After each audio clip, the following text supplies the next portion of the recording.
So as you heard earlier, the cost of healthcare is increasing, obviously, and it's increasing in Montana at a faster rate than it is nationally on average.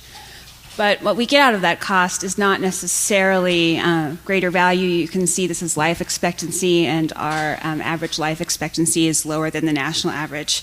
So the governor decided that we needed to do something about it, because even though there are some things that are going really well in our state, for example, tobacco use has decreased dramatically over the last decade. Healthcare is too important and to both to the lives of Montanans and to our economy. So the governor asked his brilliant healthcare policy advisor, Tara Veazey, to find a way to do something about this problem, and she pretty much single-handedly in one weekend got this award from Montana to bring people together to talk about the kind of healthcare plan and strategy that we need in Montana that Nate Kaufman referenced earlier. And it's a planning grant. It lasts through June of next year, and we house that grant here at the Department of Health and Human Services, where I work, as well as with our partners in the governor's office and with the commissioners of security and insurance and the university plan. The Governor's Council is the sort of the lead stakeholder on this group. The governor mentioned he's issued an executive order and created a council to do that work, but in order for any plan like this to succeed, we also need lots of public and stakeholder input, including from people like you. So thank you for the opportunity to be here today and talk about this with you and to get your ideas. There are actually 34 states like Montana that have been making these SIM plans. Some states like Montana received funds to put together an innovation plan, and other states put together testing projects. They already had a plan in place, and so they applied for funds to test those plans. And while those testing funds are no longer available, we still think it's worth getting people together and having a conversation about where Montana needs to go in terms of improving healthcare in our state. So the goal of this project is to find opportunities to better coordinate care and build efficiencies into our system, and to explore opportunities to coordinate between the public and private sector. You can see here, this is a list of the various components that are part of a state healthcare innovation plan. Basically, we're looking at ways to improve how we deliver healthcare, ways to improve patient health, and ways to make sure that we have the data infrastructure to show and measure improvement. So this matters to everybody. For patients, it's about getting the right appropriate care at the right time. For employers, it's about getting a healthy workforce and improving productivity. For health plans, it's about controlling some of those costs that are and factors that drive costs that are typically outside of their control.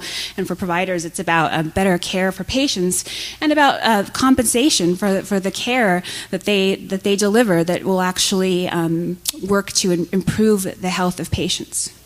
So this is what I want to talk with you about today. These are the various considerations that are necessary to design a value-based healthcare plan. Stakeholders, what the state needs, what kind of opportunities and flexibilities that are unique to Montana, what kind of existing and innovative work is already going on out there so that we can find alignment and get more momentum. And we also need to consider, because Medicare is the biggest payer, what they are doing in terms of value-based tradition. And the goal is to really find multi-payer alignment and participation so that this plan has the resources to be sustained and to make a real impact. So this is the Governor's Council charge. They're going to look at various options. They're going to consider perspectives and input from the public, and they're going to find opportunities for collaboration across the state and make recommendations to be included in a state innovation plan for the state of Montana. And as Nate Kaufman said earlier, it really starts with providers, right? The people who know what it takes to treat patients and who do the kind of quality work that is needed to improve and get more value out of healthcare. So these are the providers that applied to participate in this project and who the governor appointed to be on the council. It also takes payers, public payers and leaders, and tribal healthcare experts. These are all key partners in Montana's healthcare system, and all play a role in making that work. And you can see the people that he appointed are really decision makers who have the ability to bring key pieces of the healthcare market to the table to talk about this plan. So that's a really great opportunity. We also have advisors on the project who help make sure that the options that are presented to the public and the Governor's Council are worthy of your time, and have been instrumental in putting together the background research and the analyses that you're going to be seeing presented today. And I should especially stop here and thank Christina Go from the Office of the Insurance Commissioner. She has been so generous with her time and assistance to us, and so special thanks to Christina. This is a snapshot of what Montana's healthcare market looks like in terms of covered lives. You can see the individual market is about 8% of our state's population. Employer-sponsored insurance is 44%. Medicare, it's 18%. Medicaid is 15% now. These are mostly kids right now. Although we'll be adding an additional 45,000 people by the end of 2019. Tribal health makes up about 6.5% of the population. Other government plans, the state employee plan is 3% of the population. The university plan is about half that. And then the uninsured in Montana are still about 15% of the population, although thanks to the HELP Act over 10 years, that number could be reduced by about half. So you can see the people that are on the Governor's Council represent a large swath of this healthcare landscape in Montana, and which I think is exciting because we have an opportunity that that we can put together a plan that will really have an impact. We also have a great foundation for value-based payment work in Montana, and one of those projects that's already going on right now is Montana's Patient-Centered Medical Home project. This is sort of a visual of what it looks like from a 30,000-foot level. There's already a stakeholder group that works to advise that effort. And while they are aligned in terms of quality measures, this project allows all of the different payers to support the effort in a way that meets their particular needs. And a member of this advisory, the Stakeholder Council, is also a part of the Governor's Council on Healthcare Innovation and Reform, so we have the opportunity for that tie-in and alignment there. And there are other sort of foundational groundwork opportunities that we have. We have a group of pharmacists that's apparently getting together, which is super smart, to talk about their role. And we have, as you just heard in the last panel, a new coverage plan that's being brought up now, which is a great opportunity to leverage reform and value and get more value out of our healthcare system. As you heard earlier, Montana is the first state in the nation to use this particular variety of market-based model of using a third-party administrator to offer this healthcare coverage. Some of the other innovations to improve value include a health risk assessment, and that's going to provide screenings to match the population in the Medicaid expansion group with the specific programs that are right for them. And so thank you to all the people in this room who have worked on that, and especially providers in the Primary Care Association, who currently see, I think, 60% of the expansion population are their existing clients. As I mentioned earlier, Medicare is 18% of the market, and so their goals for value-based payment and transition cannot be ignored, and this shows their very aggressive goals for value-based payment in the future. And so to get together a plan and some options to discuss with the Governor's Council, we started with interviewing people that we knew were already doing some innovative stuff in Montana, so that we could find out what kind of innovations were already going on, or where key stakeholders had set their sights as a starting place. So these ideas that I'm going to talk to you about today are not my ideas. They're not ideas from some national group or think tank. They're the ideas that we heard from people in Montana that might be possibilities and were worthy of your consideration and thoughts. what the Governor's Council is going to be doing is looking at all of these options and deciding, do they meet their aims? Do they improve health for Montana? Do they build on some kind of foundational effort that's already going on? Because the goal is not to create 18 different new siloed reform efforts with new performance and recording requirements. That the goal is to try to find the good things that are already going on out there and broaden or expand them or align them with other efforts to get more momentum and value out of them. Can they identify some key gaps in the healthcare system, like work care shortages, or can they address some of the unique challenges to Montana, like our rural frontier nature? And specifically, will they help integrate healthcare systems that are now disparate? So the Governor's Council had a first meeting at the beginning of November, and this is what they told us were the key issues that a state innovation plan in Montana should address. And this is really interesting, especially because of what we saw earlier from both Nate Kaufman and from Dr. Wernham. The first thing they said was that the behavioral and physical health, by behavioral health I mean mental health care and substance use treatment care, that needed to be integrated with physical health care. They also thought that health disparities, such as the health disparities between people of different incomes or between people of different races, was important to address. And they thought, just as we heard from Nate Kaufman earlier, that the data infrastructure is a fundamental piece of any kind of quality improvement effort and cannot be skipped. They identified some of the same challenges that we heard here, which is interesting. Workforce, the rural nature of our state, the lack of a true strong data infrastructure system to improve quality, and of course, money is always key.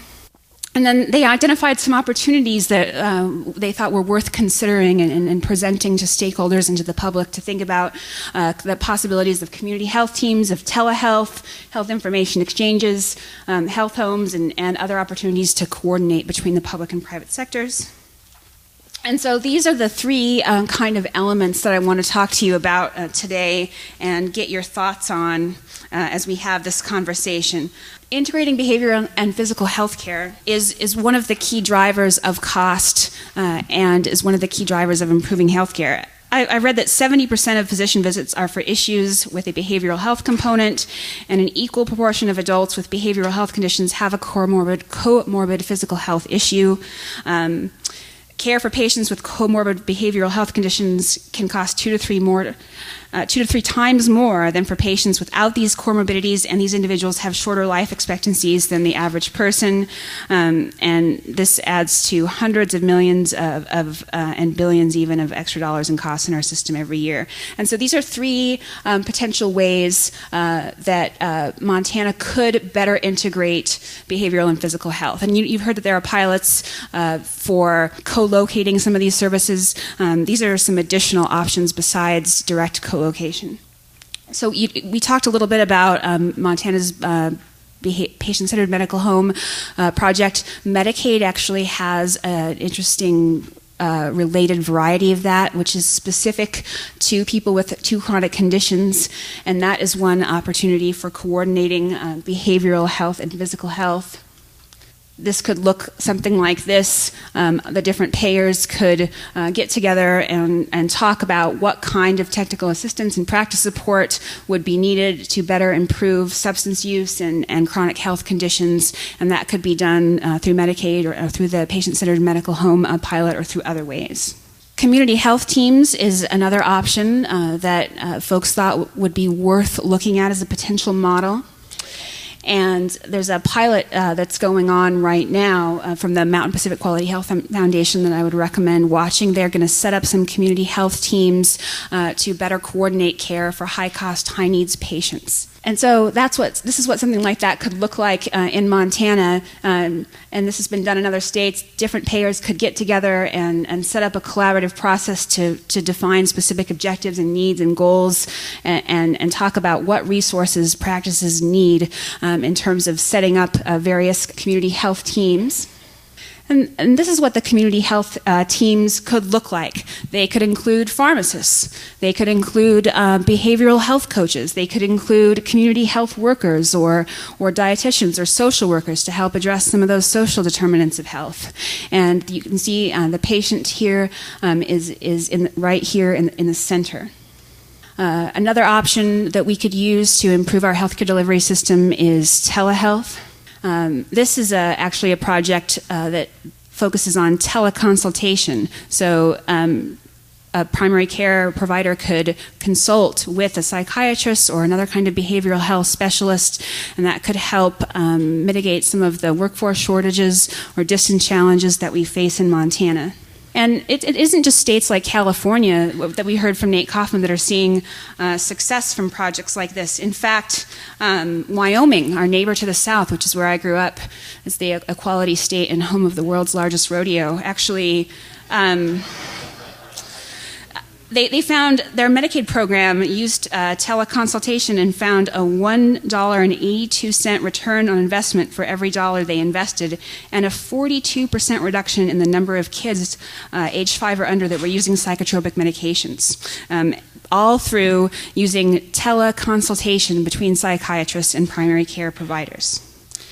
And there's a role for telehealth, too. It's not just teleconsultation, right, that you can improve with this. A study in Vermont and New York found that telepsychiatry in nursing homes resulted in major savings as well.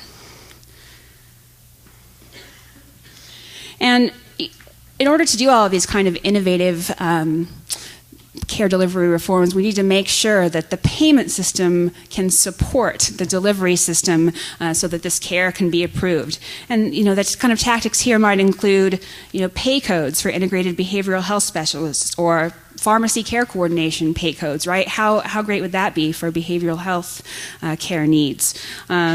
Or maybe it's pay care management codes, reimbursement for telehealth services or teleconsultation in a different way that's done now.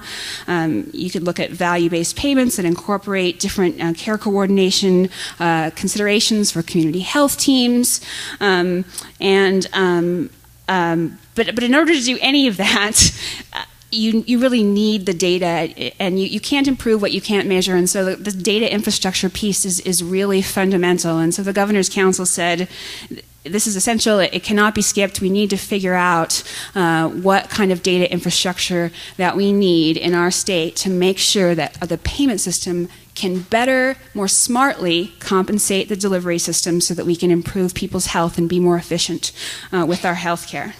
When you think about infrastructure, you need value-based payments to incentivize providers and the delivery system to be able to do the right kind of care and deliver it at the right time in the right way. This will help patients get care that's more coordinated and more focused on them, and eliminate the waste and duplicative and unnecessary testing and whatnot. And the business intelligence infrastructure that you need to really find the right populations to help and match the smart care with the right people. These projects all have a data component that's essential, and this infrastructure would be necessary and key to supporting new kind of payments for telehealth or strengthening provider coordination and building that kind of infrastructure. Thankfully, there are already smart folks that are thinking about this. We had the opportunity, thanks to the leadership of the Montana Medical Association, to speak with them earlier this year. This was our first SIM event, and to get their thoughts on the priorities for solving the health information technology challenges that you saw in the hilarious video earlier today. That group identified the structure of data needed to be addressed, how referrals were handled, certainly interoperability, population health, access and sharing of the right records, quality. They wanted to make sure that patient access to information was addressed, and workflow and measuring value. And I should also here thank the Montana Medical Association for all of their help and advice on the SIM project. It's interesting, this this work, even just having these initial conversations, is already starting to have an impact. Through these conversations, the MMA surveyed their members, and they identified that behavioral health coaches was one of the top priorities of their membership. And somebody that could be part of a patient-centered medical home or a community health team or otherwise engage with their practice to help them do that kind of care coordination. And because of that, the University of Montana is, I believe, already setting up a curriculum effort to design a curriculum to train that kind of behavioral health worker to address those needs. So that is exciting. And the most exciting thing, though, is that this plan will only be as good as the good ideas that we get from people like you, and I really want to invite you to get involved in this work. If you go to this website, you can get on our mailing list and hear about all of the meetings and the webinars and opportunities to provide input, and so I encourage you to do that.